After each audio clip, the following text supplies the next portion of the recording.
코로나19 집단 감염이 발생한 부천 물류센터발 확진자가 현재까지 108명으로 집계됐습니다. 어제 하루 전국적으로 추가 발생한 확진자 39명으로 사흘 만에 50명 밑으로 떨어졌습니다. 취재기자 연결합니다. 이정미 기자.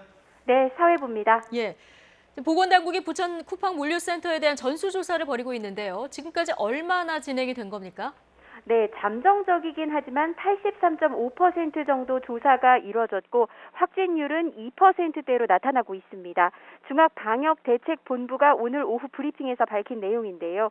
쿠팡 물류센터와 관련해 4,300건 정도를 조사했고 확진자는 108명이 확인됐다고 밝혔습니다. 어제 정오보다 6명이 늘어났습니다. 이 가운데 73명이 물류센터 직원이고 35명은 접촉자입니다. 물류센터 감염은 인천 학원 강사로부터 시작됐을 가능성이 가장 크지만 물류센터 안에서 다른 연결고리가 이어졌을 가능성도 배제하지는 않는다고 설명했습니다.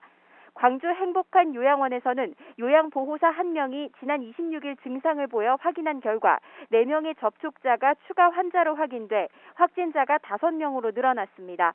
추가 확진자 4명은 무증상입니다. 연세 나로학원 강사는 부동산을 운영하는 가족을 통해 감염된 것으로 조사됐습니다. 부동산 직장 동료 가운데서도 확진자가 나와 감염 경로에 대한 역학조사가 진행되고 있습니다. 수도권 클럽 집단 발생은 확진자 3명이 추가로 늘어나면서 현재까지 누적 확진자 269명으로 집계됐습니다. 방역당국은 전체적인 지역 발생은 조금씩 줄고 있지만 여전히 전파 경위가 불분명한 사례가 많고 물류센터 집단 감염으로 지역사회 전파 우려도 높다며 고용주나 사업주에게 직원들이 거리 두기를 지킬 수 있도록 해달라고 호소했습니다. 권준욱 중앙방역대책본부 부본부장은 특히 생활 속 거리 두기를 실천하지 못하는 시설은 장기간 운영 제한이 불가피하다고까지 언급했습니다. 네, 어제 하루 전국 추가 확진자 상황도 보겠습니다. 사흘 만에 50명 밑으로 내려갔죠? 네, 그렇습니다. 오늘 0시 기준 신규 확진 환자는 39명으로 집계가 됐습니다. 이로써 국내 코로나19 전체 확진자는 11,441명으로 늘었습니다. 신규 발생 가운데 지역 감염은 27명, 해외 유입은 12명이었습니다. 검역 과정에서 확인된 사례는 5명입니다.